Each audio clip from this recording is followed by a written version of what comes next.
दोस्तों नमस्कार। आज शुक्रवार 11 अक्टूबर सन 2024 colonel Ajay CO Ajay Astro Money Group first global Astro Finance digital channel से आपसे मुखातिब होता हूं। दोस्तों हमारा हर संभव प्रयास ये है कि बेस मेटल्स चाहे वो एल्युमिनियम हो, जिंक हो, लेड हो, कॉपर हो या फिर फेरस नॉन फेरस मेटल के अंदर स्टील हो, कोयला हो, इनके ऊपर आपको अपडेट और विश्लेषण दें। मेटल के ऊपर बहुत कम अपडेट आपको मिल पाते हैं। हमारा हर संभव प्रयास रहेगा कि हम मेटल्स के ऊपर आपको लगातार अपडेट और विश्लेषण दें। दोस्तों स्टील, कॉपर और एल्युमिनियम पर देश का पहला चैनल है जो लगातार अपडेट और विश्लेषण आप तक प्रस्तुत करता है। खबर निकल के आ रही है कि चीन और लंदन मेटल एक्सचेंज में एल्युमिनियम के बाजारों में तेजी दर्ज हो रही है। जानिए पूरी रिपोर्ट विस्तार से। दोस्तों इससे पहले हम आगे चलें, एक विनम्र अनुरोध, यदि आप मेटल के व्यापारी हैं, स्क्रैप के डीलर हैं, स्टॉकिस्ट हैं या फिर प्लांट चलाते हैं या फिर metal as a raw material अपनी फैक्ट्री में यूज़ करते हैं तो इस चैनल को सब्सक्राइब करना बिल्कुल ना भूलें। खबर निकल के आ रही है कि कल रात शंघाई फ्यूचर एक्सचेंज में सबसे अधिक ट्रेडिंग वाले एल्युमिनियम 2411 कॉन्ट्रैक्ट में 20,670 युआन मैट्रिक टन पर शुरुआत की थी और 20,775 युआन प्रति मैट्रिक टन के उच्चतम स्तर छूने के बाद 20,695 युआन मैट्रिक टन पर बंद हुआ। गौरतलब है इसमें 205 युआन पर मैट्रिक टन या 1% की बढ़ोतरी यानी तेजी दर्ज हुई। दूसरी ओर लंदन मेटल एक्सचेंज जिसे हम LME कहते हैं, वहाँ पर भी एल्युमिनियम की कीमतें $2545 प्रति मैट्रिक टन पर खुलकर 2595 मैट्रिक टन के उच्चतम स्तर पर देखी गई और 2539 के निम्नतम स्तर छूने के बाद $2591 प्रति मैट्रिक टन पर बंद हुई। इसमें $46 प्रति मैट्रिक टन की तेजी थी, जिसे हम परसेंटेज में कैलकुलेट करें तो ये 1.81% की तेजी दर्ज हुई। गौरतलब है कि एल्युमिनियम में तेजी का मतलब बहुत इंपॉर्टेंट होता है क्योंकि कॉपर और जो एल्युमिनियम दोनों ही इंडस्ट्रियल मेटल माने जाते हैं स्टील के साथ, और इसमें तेजी मंदी का असर पूरे ग्लोबल लेवल पर मैक्रो इकोनॉमिक्स के हिसाब से बहुत इंपॉर्टेंट होता है।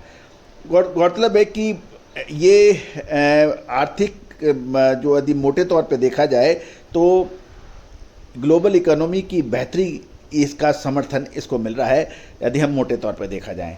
सितंबर महीने के लिए अमेरिकन उपभोक्ता मूल्य सूचकांक जिसे CPI कहते हैं, कंज्यूमर प्राइस इंडेक्स, वो उम्मीद से अधिक अच्छा रहा था, जिससे अमेरिकी अर्थव्यवस्था की सॉफ्ट लैंडिंग की कीमतें बढ़ी। और इस बीच चीन में बाजारों के अंदर सप्ताहांत में होने वाली यानी इस वीक के अंदर सरकारी बैठकों में संभावित वित्तीय नीति बदलावों की प्रतीक्षा हो रही है, क्योंकि चीन अपनी इकोनॉमी को मजबूत करने के लिए हर संभव प्रयास कर रहा है, जो कि एक मेटल के लिए एक अच्छा साइन माना जाता है और स्पेशली ये एल्युमिनियम के लिए भी ये एक महत्वपूर्ण मूव हो सकता है।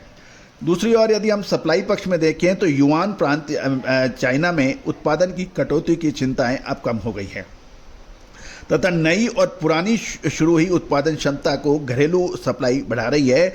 हालांकि एल्युमिनियम बाजार के लिए अभी भी तंगी की खबर है, जिससे उत्पादन लागत पर दबाव बना हुआ है और उसकी प्रॉफिटेबिलिटी में अभी कोई उल्लेखनीय सुधार चाइना में दिखाई नहीं दिया है। डिमांड बिल्कुल स्थिर है और अक्टूबर महीने में एल्युमिनियम का उद्योग के लिए आमतौर पर एक हल्का पीक सीजन माना जाता है और बाजार के जो पार्टिसिपेंट हैं वो ऑर्डर वॉल्यूम में संभावित बदलाव पर नज़र रख रहे हैं, जो कि ग्लोबल इकोनॉमिक स्पीड के संकेत मिलते हैं। यदि वॉल्यूम बढ़ता है तो ये एक सकारात्मक रुख माना जाना चाहिए।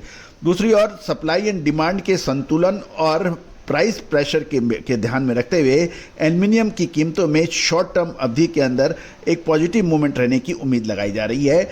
आगे बढ़ते हुए घरेलू खपत के पैटर्न और ग्लोबल माइक्रो इकोनॉमिक फैक्टर बाजार की दिशा को प्रभावित करेंगे और हम आपको इसमें लगातार अपडेट आप तक प्रस्तुत करेंगे। दोस्तों कॉपर, एल्युमिनियम, जिंक, स्टील, इन सभी के लिए आप हमारे चैनल को सब्सक्राइब करना बिल्कुल ना भूलें, ताकि हर नोटिफिकेशन हम आपको सबसे पहले बता सकें।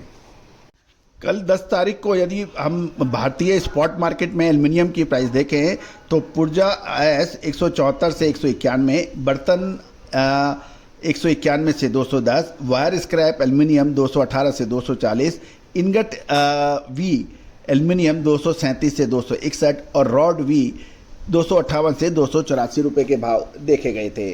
तो दोस्तों विशेष रिसर्च अग्रिम अनुमान के लिए आप संपर्क कर सकते हैं यदि आप स्पॉट मार्केट में ट्रेड करते हैं या यूजर हैं, मैन्युफैक्चरर हैं।